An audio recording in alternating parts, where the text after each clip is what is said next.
یا تو فون بند ملا یا انہوں نے اٹھایا نہیں۔ میرے دل میں عجیب سی ہلچل مچی ہوئی تھی۔ وہ چند لمحے اماں کی لرزتی آواز، ان کا میرا نام لینا اور پھر اچانک فون کا بند ہو جانا، یہ سب میرے وجود پر ایک بوجھ بن گیا تھا۔ مجھے کسی بھی چیز میں دل نہیں لگ رہا تھا۔ یہاں تک کہ شوہر نے بھی محسوس کیا کہ میں کچھ بدل گئی ہوں۔ ایک دن میں نے ہمت کر کے دوبارہ بھابھی کو میسج کیا کہ اماں کی حالیہ تصویر بھیج دو۔ وہ تصویر جو آئی اسے دیکھ کر میرا دل مزید بوجھل ہو گیا۔ اماں کا چہرہ مزید کمزور لگ رہا تھا، آنکھوں کے گرد ہلکے گہرے ہو چکے تھے، ان کی جلد پر عجیب سی پیلاہٹ تھی جیسے وہ کئی دن سے بیمار ہوں۔ ماتھے کی شکنیں پہلے سے زیادہ گہری ہو چکی تھی۔ میں نے تصویر کو بار بار غور سے دیکھا، ہر بار اماں کی آنکھیں جیسے مجھ سے کچھ کہنا چاہ رہی ہوں، جیسے ان کے لب خاموش ہوں لیکن دل بہت کچھ سنا رہا ہو۔ میں نے فوراً بھابھی کو کال کی۔ اس بار کال اٹھائی گئی۔ بھابھی، یہ تصویر کب کی ہے؟ اماں ٹھیک ہیں؟ بہت کمزور لگ رہی ہیں۔ بھابھی کی ہنسی فون کے دوسری جانب سنائی دی۔ آمنہ، تمہیں وہم ہو رہا ہے، اماں بالکل ٹھیک ہیں۔ یہ بس تصویر کی روشنی کا اثر ہے، اور ہاں، وہ عمر کی وجہ سے تھوڑی کمزور تو لگتی ہیں، لیکن ڈاکٹر سے باقاعدگی سے چیک اپ کرواتی ہوں، تم فکر نہ کرو۔ میں نے سانس بھری مگر دل کا اضطراب کم نہ ہوا۔ پچھلی بار اماں نے مجھ سے بات کی تھی، یاد ہے؟ فون پر وہ کچھ کہنا چاہ رہی تھی۔ تم نے فون کیوں بند کر دیا؟ بھابھی کچھ لمحے خاموش رہی، پھر بولی، ارے وہ اماں کی طبیعت تھوڑی خراب تھی، بخار میں بس کچھ الٹا سیدھا بول رہی تھی، میں نے سوچا تم پریشان ہو جاؤ گی اس لیے فون بند کیا۔ میں خاموش ہو گئی، لیکن دل کی بے چینی اب شدت اختیار کر گئی تھی۔ چند دن بعد میں نے جیسے تیسے اپنی مصروفیات سے وقت نکالا اور اماں کے لیے کپڑے، دوائیاں، گرم چادر اور ان کی پسندیدہ چیزیں پیک کی۔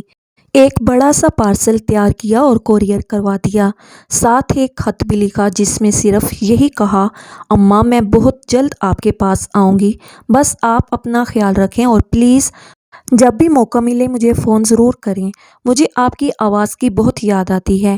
یہ پارسل بھیجنے کے چند دن بعد بھابھی کی کال آئی، آمنہ، اماں نے تمہارا پارسل دیکھا، بہت خوش ہوئیں، وہ تو اتنی رو دیں کہ ہمیں ڈر لگا کہیں ان کی طبیعت نہ بگڑ جائے، تم واقعی بہت خیال کرتی ہو ان کا۔ میں نے پوچھا، کیا انہوں نے کچھ کہا؟ بھابھی نے تھوڑا ہنستے ہوئے کہا، کہہ رہی تھی کہ اللہ میری بیٹی کو سلامت رکھے، تمہیں بہت دعائیں دے رہی تھی۔ یہ سن کر دل کو کچھ سکون ملا، لیکن اماں کی تصویر اب بھی میرے دماغ میں گونج رہی تھی۔ میں نے فیصلہ کیا کہ اس بار ان کے علاج کے لیے الگ سے پیسے بھیجوں گی تاکہ بھابھی کو کسی بہانے کی ضرورت نہ پڑے۔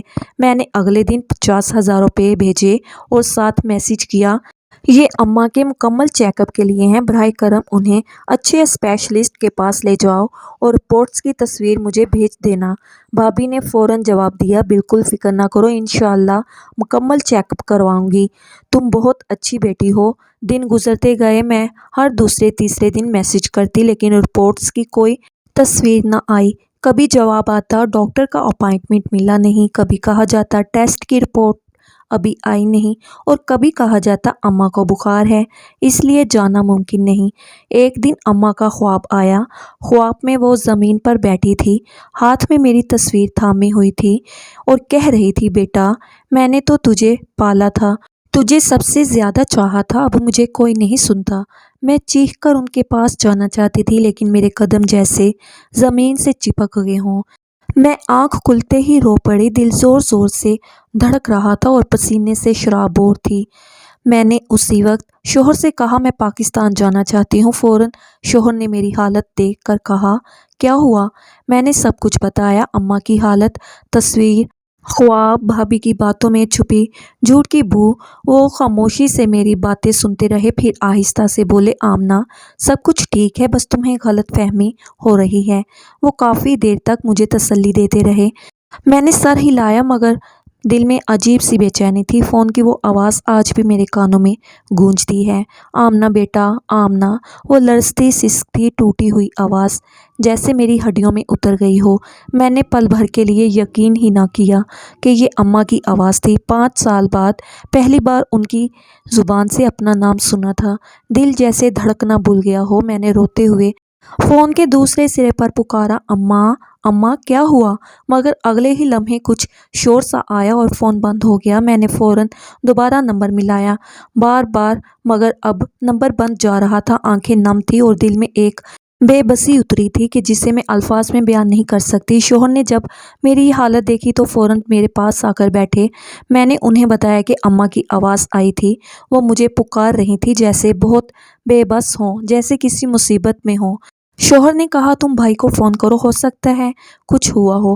میں نے فوراً بھائی کو کال کی۔ دوسری جانب سے ان کی معمول کی بے پرواہ آواز آئی، ارے بہن خیریت؟ میں نے جلدی سے پوچھا بھائی اماں ٹھیک ہیں؟ ان کی آواز آئی تھی میرے فون پر، وہ مجھے پکار رہی تھی۔ بھائی نے ایک زوردار قہقہ لگایا اور وہ ارے وہ کبھی کبھی دوائی کے اثر میں بہکی بہکی باتیں کرتی ہیں، کل بھی کہہ رہی تھی تم آئی ہو پاکستان حالانکہ تم ہو کینیڈا۔ میں چپ رہی، لیکن دل دھڑکنے لگا۔ بھائی نے کہا تم پریشان نہ ہو، اماں کے آرام کا بہت خیال رکھا جا رہا ہے، بستر پر ہر چیز وقت پر پہنچتی ہے۔ تمہاری بھابھی تو دن میں 2 بار ان کے پاؤں دباتی ہے، ماشاءاللہ، بہت خدمت کرتی ہے تمہاری ماں کی۔ میں نے دھیمے لہجے میں بس اتنا کہا، بھائی کبھی میری اماں سے بات کروا دینا پلیز۔ انہوں نے ہنستے ہوئے کہا ضرور، کل ہی کرواتا ہوں، بس آج وہ سو رہی ہیں۔ کال بند ہوئی مگر دل کا اضطراب اب شدت اختیار کر گیا۔ اگلی صبح میرا ذہن کام نہیں کر رہا تھا۔ میں نے سارا دن سوچتے سوچتے گزارا۔ شام کے وقت کینیڈا میں موسم کچھ بدلا بدلا سا تھا، بادل چھائے ہوئے تھے، ہلکی ہلکی بوندا باندی ہو رہی تھی۔ میں کھڑکی کے پاس بیٹھی سوچ رہی تھی کہ کیا واقعی سب کچھ ٹھیک ہے۔ اسی وقت دروازے کی گھنٹی بجی۔ میں دروازے پر گئی تو ایک مقامی پاکستانی خاتون نرگس آنٹی کھڑی تھی۔ وہ کبھی کبھار ہمارے گھر آتی تھی، بہت مخلص اور نرم دل تھی۔ میں نے انہیں اندر بلایا، بیٹھتے ہی انہوں نے میری آنکھوں کی سرخی نوٹ کی اور پوچھا بیٹا سب خیریت ہے؟ میں ضبط نہ کر سکی اور انہیں سب کچھ بتا دیا، اماں کی آواز، فون کا بند ہونا، بھابھی کا اطمینان، دل کی بے چینی۔ وہ گہری سانس لے کر بولی، آمنہ بیٹا کبھی کبھی ہمیں جو دکھایا جاتا ہے وہ سچ نہیں ہوتا۔ تمہاری اماں کے چہرے کی جو تصویریں تم نے مجھے دکھائی تھیں وہ ماں کی خاموش چیخیں تھیں۔ ان کی بات نے میرے دل کی حالت بیان کر دی۔ اسی لمحے نرگس آنٹی نے ایک عجیب بات کی۔ مجھے ایک بات یاد آئی، شاید تمہیں معلوم نہ ہو، پچھلے سال جب میں پاکستان گئی تھی تو تمہاری ماں کی محلے دار رشیدہ خالہ سے میری ملاقات ہوئی تھی۔ انہوں نے کہا کہ اماں بہت کم باہر نظر آتی ہیں اور اکثر شام کو ان کے کمرے سے رونے کی آواز آتی ہے۔ میں چونک گئی، کیا واقعی آنٹی؟ سر ہلایا، ہاں بیٹا۔ اور رشیدہ خالہ نے کہا کہ انہوں نے کئی بار تمہاری بھابھی کو اماں سے اونچی آواز میں بات کرتے ہوئے سنا ہے۔ یہ بات میرے لیے بجلی کی طرح تھی۔ میں نے کبھی تصور بھی نہیں کیا تھا کہ اماں اتنی اذیت میں ہوگی۔ اور پھر میری آنکھوں کے سامنے دی تصویر گھوم گئی، اماں کا کمزور چہرہ، خالی آنکھیں، جھریوں میں چھپی کہانی۔ اسی رات میں نے بھائی کو ایک سخت میسج بھیجا، بھائی کل شام ویڈیو کال پر اماں سے بات کرواؤ، چاہے وہ سو رہی ہوں یا جاگ رہی ہوں، مجھے خود ان سے بات کرنی ہے، اگر نہ کی تو میں خود پاکستان آ رہی ہوں۔ کافی دیر تک جواب نہ آیا، پھر ایک میسج آیا، ٹھیک ہے کل شام کروا دوں گا۔ میں نے اپنے شوہر کو بتایا اور ہم دونوں نے طے کیا کہ اگر کل بھی بات نہ ہوئی تو ہم بنا بتائے پاکستان روانہ ہوں گے۔ دل جیسے کسی طوفان سے پہلے کی خاموشی میں تھا۔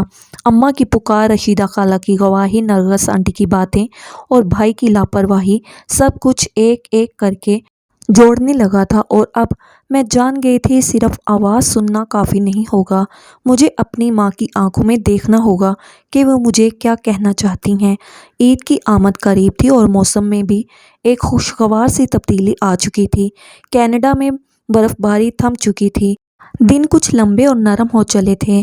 ایک روز شوہر نے کافی کا کپ سامنے رکھتے ہوئے کہا، آمنہ تمہیں کیا لگتا ہے اگر اس بار عید پاکستان جا کر منائیں؟ میرے دل نے جیسے ایک جست لگا دی۔ میں نے حیرت سے ان کی طرف دیکھا اور بے اختیار آنکھیں بھیگ گئیں۔ کیا واقعی؟ انہوں نے مسکرا کر کہا، ہاں تم کافی دنوں سے اماں کی بات کر رہی ہو اور میرا بھی دل ہے کہ اس بار سب کو سرپرائز دیں، کسی کو نہ بتائیں، بس اچانک جا پہنچے۔ میں نے سر ہلا دیا، دل جیسے کسی خواب میں اڑنے لگا۔ میں نے لمحوں میں تیاری شروع کر دی، عید کی شاپنگ کی، اماں کے لیے نئی چادر، نیا سوٹ، ایک نرم کمبل، خوشبو اور ان کی پسندیدہ بادام بھی رکھے، بھتیجوں کے لیے کھلونے، کپڑے اور چاکلیٹس، بھائی کے لیے عطر اور بھابھی کے لیے جولری سیٹ تاکہ کوئی شکایت نہ رہے۔ سفر طویل ضرور تھا مگر دل کی خوشی نے ہر تھکن بھلا دی۔ جہاز کی لینڈنگ ہوتے ہی دل بے چین ہو گیا، جیسے کوئی بچہ اپنی ماں کی گود میں دوڑ کر چھپ جانا چاہتا ہو۔ ہم سیدھے سسرال گئے، چند گھنٹے وہاں گزرے، پھر اگلی صبح میں نے شوہر سے کہا چلو آج اماں کے گھر چلتے ہیں۔ ہم نے گاڑی میں سب تحفے رکھے اور خاموشی سے روانہ ہو گئے۔ دل خوشی سے دھڑک رہا تھا مگر ایک انجانی سی گھبراہٹ بھی ساتھ تھی۔ جب ہم گلی کے کونے پر پہنچے میں نے شوہر کو کہا تم گاڑی یہیں روکو، میں پیدل جاؤں گی تاکہ کوئی دیکھ نہ لے۔ میں نے دھیرے سے قدم بڑھائے، تحفوں سے بھرا بیگ کندھے پر لٹکائے، دل میں اماں کی مسکراہٹ کا تصور لیے دروازے کے قریب پہنچی مگر وہ دروازہ جو ہمیشہ بند رہتا تھا آج کھلا تھا۔ مجھے عجیب سا لگا، جیسے کچھ غیر معمولی ہو رہا ہو۔ آنگن سے شور کی آوازیں آ رہی تھی۔ میں نے اندر جھانکا تو محلے کی کچھ عورتیں صحن میں کھڑی تھیں، چہروں پر حیرت، کچھ کے ماتھے پر بال۔ میں نے ایک خاتون سے پوچھا کیا ہوا خالہ، سب خیریت تو ہے؟ انہوں نے چونک کر میری طرف دیکھا اور دھیمی آواز میں کہا تم آمنہ ہو نا بیٹا، اندر جا کر دیکھو بہت برا حال ہے۔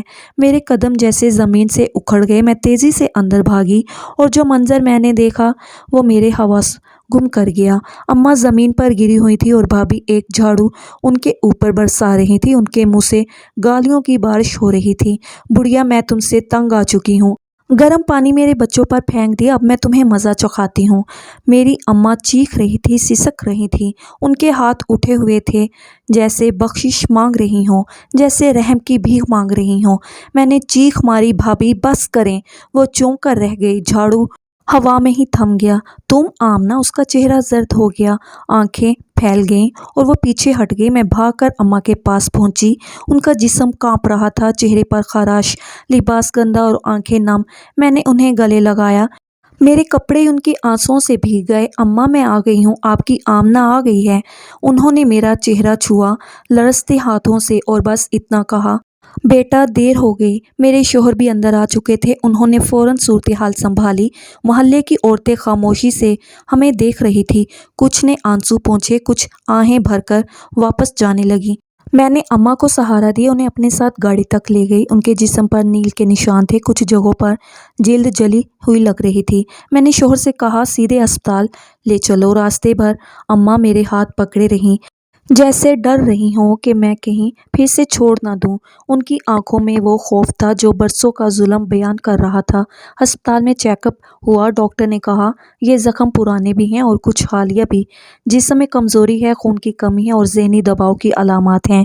میرا دل جیسے کسی نے مٹھی میں جکڑ لیا ہو۔ میں نے سر جھکایا اور اماں کے قدموں میں بیٹھ گئی۔ اماں اب میں آپ کو کہیں نہیں جانے دوں گی، آپ میرے ساتھ رہیں گی ہر وقت، ہر لمحہ۔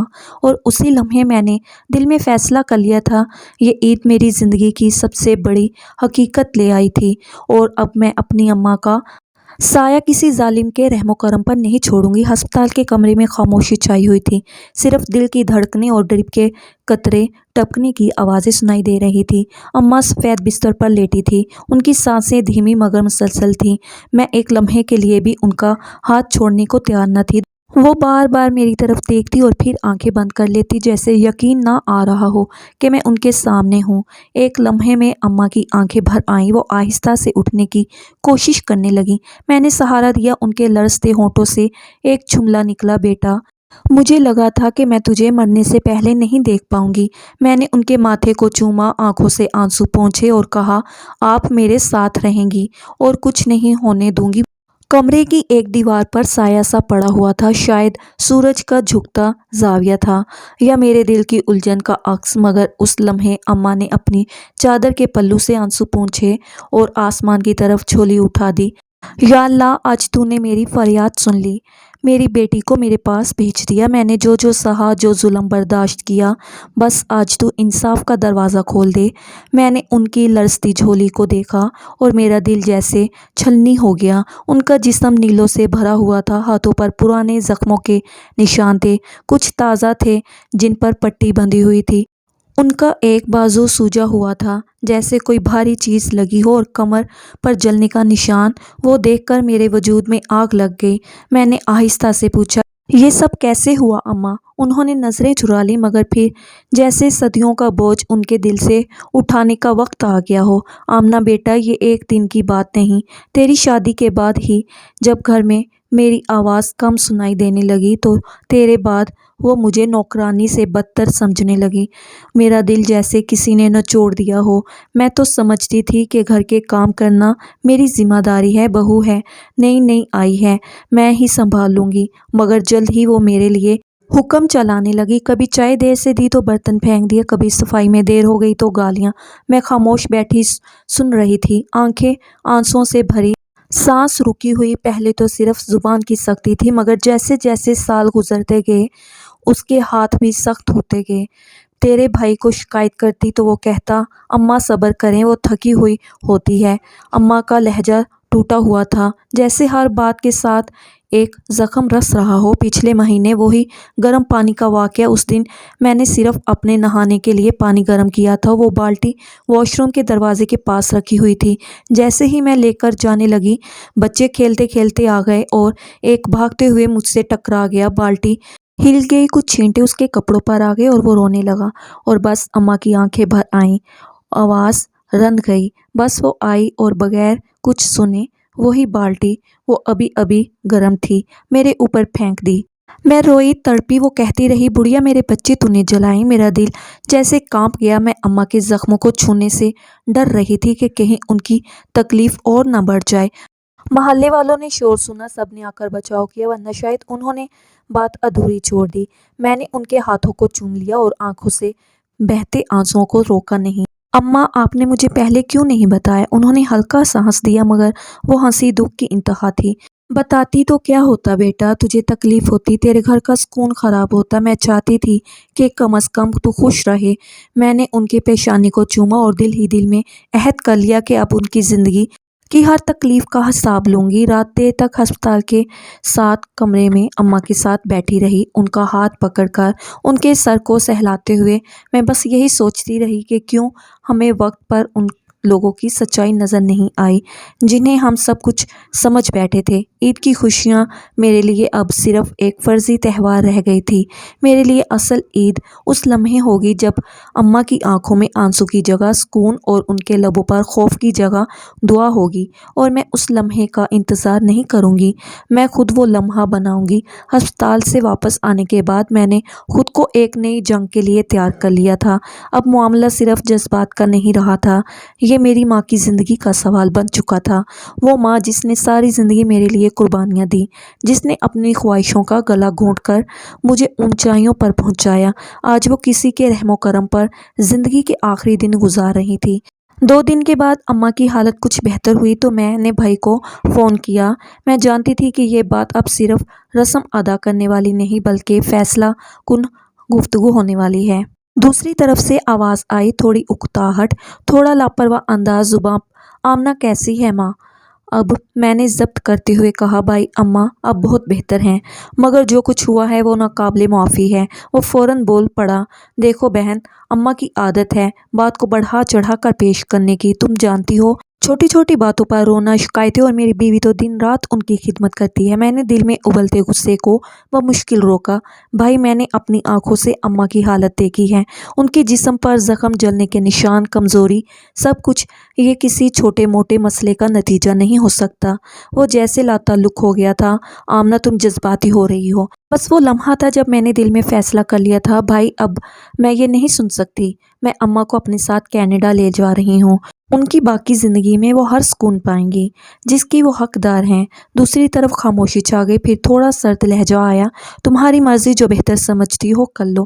فون بند کرنے کے بعد میں دیر تک اماں کے بستر کے قریب بیٹھی رہی۔ انہوں نے آہستہ سے میرا ہاتھ تھاما، بیٹا تم مجھے لے جا رہی ہو نا اپنے ساتھ؟ میں وہاں تنگ نہیں پڑوں گی؟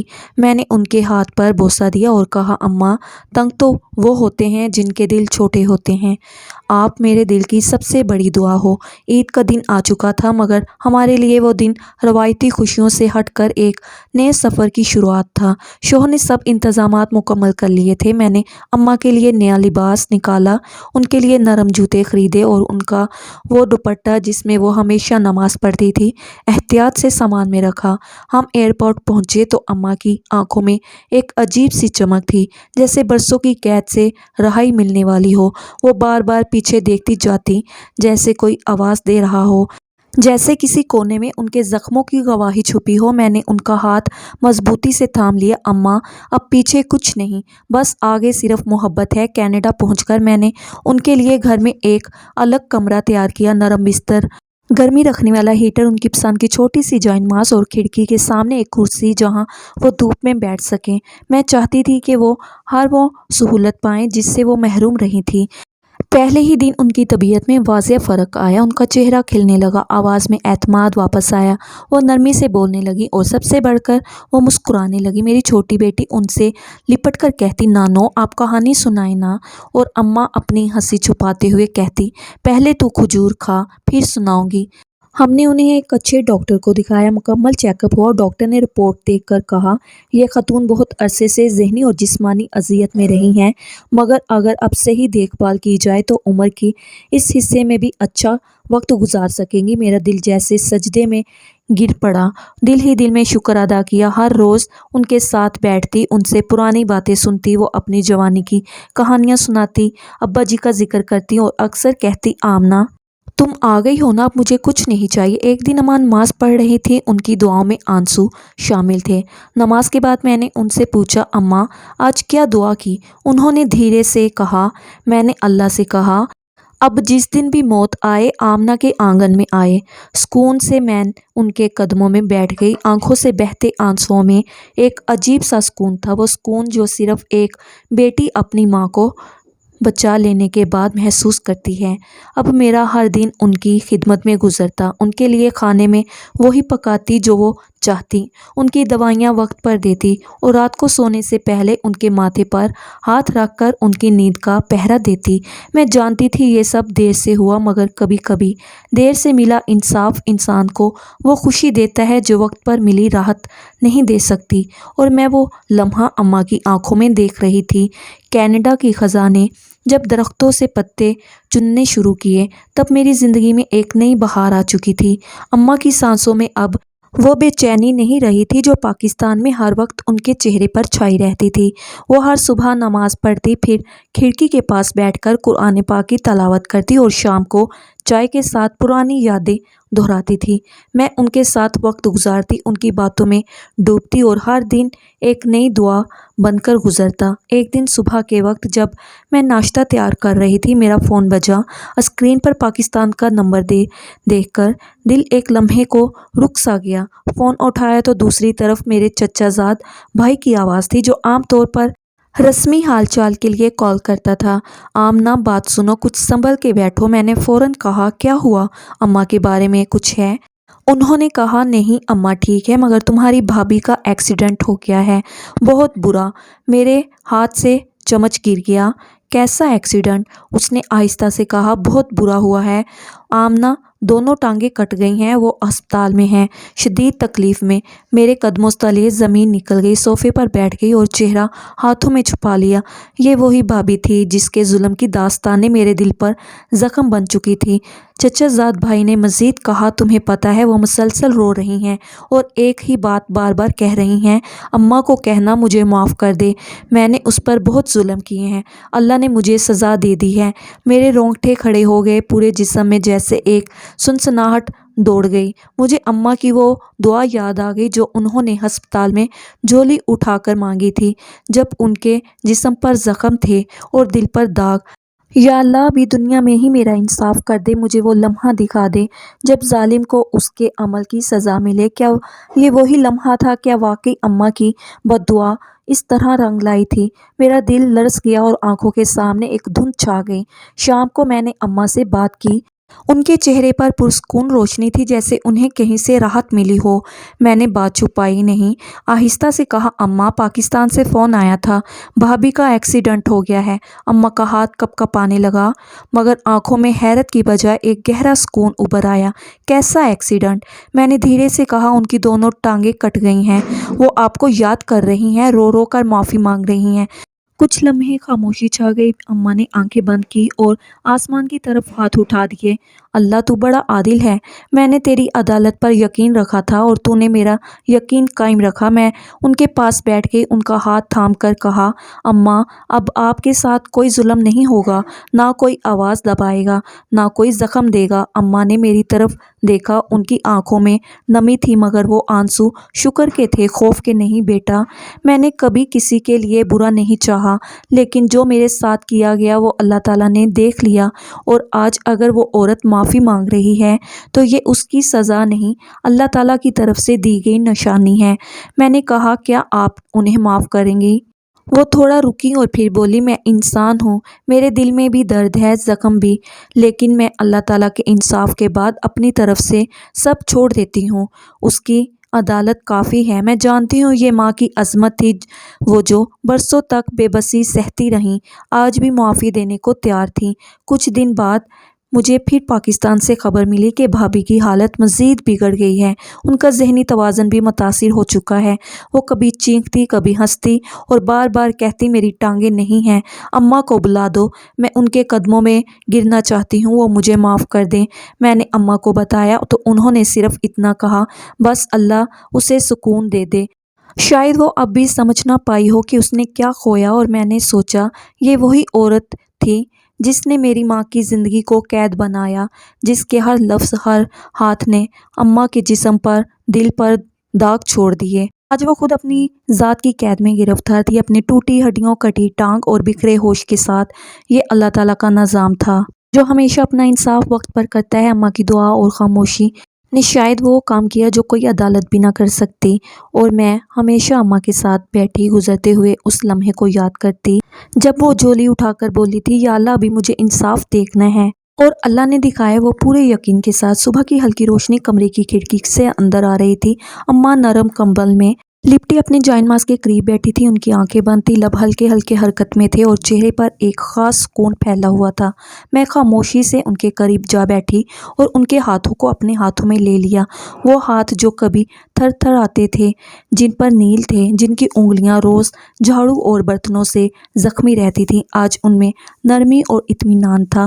اماں نے آنکھیں کھولی اور دھیرے سے مسکرائیں، آمنہ بیٹا آج میری دعا قبول ہوئی۔ میں نے جب جھولی اٹھائی تھی نا تو صرف انصاف نہیں مانگا تھا، میں نے یہ مانگا تھا کہ میں اپنی آنکھوں سے اس دن کو دیکھوں جب میرا رب مجھے خاموشی سے سرخرو کرے، اور اس نے کر دیا۔ میرے آنسو بہنے لگے، میں نے اماں کا ہاتھ چوما اور کہا، اماں اللہ نے آپ کی ہر وہ سسکی سنی جو آپ نے تنہائی میں لی، ہر وہ آنسو دیکھا جو آپ نے کسی کو دکھائے بغیر پونچھ دیا۔ اماں نے آنکھیں موند لیں جیسے کسی دور کے منظر کو دیکھ رہی ہوں۔ بیٹا ظلم سہنا آسان نہیں ہوتا، لیکن اس سے بھی زیادہ مشکل ہوتا ہے چپ رہنا۔ میں نے برسوں صبر کیا صرف اس لیے کہ میرا گھر بکھر نہ جائے، تیری زندگی پر کوئی سایہ نہ پڑے۔ میں نے اپنے حق کے لیے آواز نہیں اٹھائی، بس اپنے رب سے کہا، اور آج اس نے مجھے میری ماں ہونے کی لاج رکھ لی۔ میں نے آہستہ سے ان کے پیروں پر سر رکھا۔ اماں میں شرمندہ ہوں، میں دیر سے آئی، کاش پہلے آ جاتی تو شاید آپ کو یہ سب نہ سہنا پڑتا۔ انہوں نے میرے سر پر ہاتھ رکھا اور بولی، نہیں بیٹا تو وقت پر آئی ہے، اتنا وقت بھی نہ ہوا کہ میں خاموشی سے دنیا سے چلی جاتی اور تجھے کچھ بتائے بغیر چلی جاتی۔ میرا رب مجھے اس وقت بھی سن رہا تھا جب مجھے تم سے بات نہیں کرنے دی جاتی تھی۔ وہ دن جو میں نے اندھیرے میں گزارے، آج وہی دن میرے لیے روشنی بن گئے۔ ان کی آنکھوں سے بہتے آنسو اب خوشی کے تھے۔ مجھے لگتا ہے بیٹا جیسے رب نے مجھے نئی زندگی دی ہو۔ اسی لمحے میرے فون کی گھنٹی بجی، اسکرین پر پاکستان کا نمبر جگمگا رہا تھا۔ میں نے فون سائلنٹ کر دیا۔ اماں نے پوچھا، کون ہے؟ میں نے کہا، شاید وہی لوگ اب بار بار فون کرتے ہیں، بھابھی کی حالت دن بدن خراب ہو رہی ہے، کہتے ہیں وہ ہر وقت اماں اماں کرتی ہیں۔ اماں نے گہرا سانس لیا، اللہ اس کے حال پر رحم کرے۔ بیٹا میں نے معاف کر دیا، دل سے، مکمل طور پر۔ میں نے انہیں حیرت سے دیکھا، واقعی؟ ہاں بیٹا، میں نے اللہ سے انصاف مانگا تھا، بدلہ نہیں، اور جب وہ دے چکا تو اب میرا دل خالی ہے، بس اللہ کا شکر ہے۔ میں نے دل میں سوچا، یہی وہ عظمت ہے جو صرف ماں کے حصے میں آتی ہے۔ برسوں تک ظلم سہنے کے باوجود وہ دل میں نفرت نہیں پالتی۔ اسی دن شام کو اماں نے کہا، چلو باہر چلتے ہیں، تمہارے گھر کے سامنے وہ پارک دکھاؤ جہاں بچے کھیلتے ہیں۔ میں نے فوراً ویل چیئر نکالی، اماں کو بٹھایا اور دھیرے دھیرے پارک کی طرف لے گئی۔ ہلکی ہلکی ہوا چل رہی تھی، درختوں کے پتے جھوم رہے تھے جیسے رب کی رحمت زمین پر اتر رہی ہو۔ وہاں پہنچ کر اماں نے دور تک دیکھتے ہوئے کہا، آمنہ، جو عورت بیٹی کو جنم دے کر پالتی ہے وہ صرف ایک ماں نہیں ہوتی، وہ صبر کا پیکر ہوتی ہے، اور اللہ اپنے صابر بندوں کو کبھی رسوا نہیں کرتا۔ میں ان کے قدموں میں بیٹھی اور دل سے شکر ادا کیا اس لمحے کا، اس انصاف کا، اس دعا کا جو دنیا میں ہی قبول ہوئی۔ اب اماں کے چہرے پر ایک نور تھا، ان کے الفاظ میں تاثیر تھی اور ان کی خاموشی میں رب کا شکر چھپا ہوا تھا۔ میں جانتی تھی اب وہ ماں جو برسوں تک خاموش ظلم سہتی رہی، اپنے رب کی طرف سے بھولی جا چکی تھی، اور دنیا نے وہ دن دیکھ لیا تھا جس دن صبر کی قیمت ادا ہوئی اور دعا نے اپنی طاقت دکھا دی۔ پارک کے بنچ پر بیٹھی اماں ہوا کو محسوس کر رہی تھی، جیسے برسوں بعد انہوں نے آزادی کی خوشبو سونگھی ہو۔ ان کے چہرے پر سکون کی ایک ایسی جھلک تھی جو شاید کسی عبادت گزار کو سجدے کے بعد نصیب ہوتی ہے۔ میں ان کے پاس بیٹھی خاموشی سے انہیں دیکھتی رہی۔ ہوا میں ہلکی خنکی تھی، لیکن اماں کے چہرے پر دھوپ جیسی گرم جوشی تھی۔ کچھ دیر بعد انہوں نے میرا ہاتھ تھاما، جیسے برسوں کا بچھڑا لمس دوبارہ پا لیا ہو۔ آمنہ، تم نے میرے لیے جو کیا وہ کوئی بیٹی نہیں کر سکتی۔ تم صرف میری بیٹی نہیں ہو، میری زندگی کا آخری وہ سہارا ہو جو مجھے میری دعاؤں کے بدلے میں ملا ہے۔ میری آنکھوں سے آنسو بے اختیار بہنے لگے۔ اماں نے صرف اپنا فرض نبھایا ہے، جو آپ نے میرے لیے کیا وہ میں ساری زندگی بھی لوٹا نہیں سکتی۔ اماں نے نظریں آسمان کی طرف اٹھا کر کہا، میں نے اللہ سے کبھی زیادہ نہیں مانگا تھا، بس اتنا کہا تھا کہ مرنے سے پہلے میرے حق کا انصاف ہو جائے، اور وہ ہو گیا۔ وہ بھی دنیا کی آنکھوں کے سامنے۔ ایک پرندہ قریب آ بیٹھا، جیسے وہ بھی اس لمحے کا گواہ بننا چاہتا ہو۔ اماں نے ایک گہری سانس لی۔ پتہ ہے آمنہ، جب میں تنہائی میں روتی تھی تو صرف ایک بات سوچتی تھی، کیا میری بیٹی میرے درد کو محسوس کر پائے گی؟ کیا وہ کبھی میرے پاس آئے گی؟ اور جب تو آئی، مجھے ایسا لگا میری روح کو چین مل گیا جس کی میں ہمیشہ سے طلبگار رہی ہوں۔ میں نے ان کے ہاتھوں کو اپنی پیشانی سے لگایا۔ اماں، آپ کبھی اکیلی نہیں ہوں گی، نہ آپ کے لیے کوئی آنسو بہے گا، نہ کوئی آواز دبے گی۔ شام گہری ہونے لگی، پرندے اپنے گھونسلوں کو لوٹنے لگے، جیسے فطرت بھی کہہ رہی ہو کہ جو سفر دکھ سے شروع ہوا وہ صبر کے راستے پر چل کر سچائی کے انجام تک ضرور پہنچتا ہے۔ ہم واپس گھر کی طرف روانہ ہوئے۔ اماں کے چہرے پر وہ روشنی تھی جو صرف انصاف پا لینے کے بعد ابھرتی ہے، اور میں دل ہی دل میں سوچتی رہی، کبھی کبھی اللہ ہماری خاموشیوں کو بھی سنتا ہے، اور جب وہ بولتا ہے تو ساری دنیا خاموش ہو جاتی ہے۔ یہ وہ لمحہ تھا جہاں دعا، صبر اور بیٹی کی محبت نے مل کر ایک ماں کو وہ مقام دلایا تھا جو صرف رب کی عدالت سے ہی ممکن تھا۔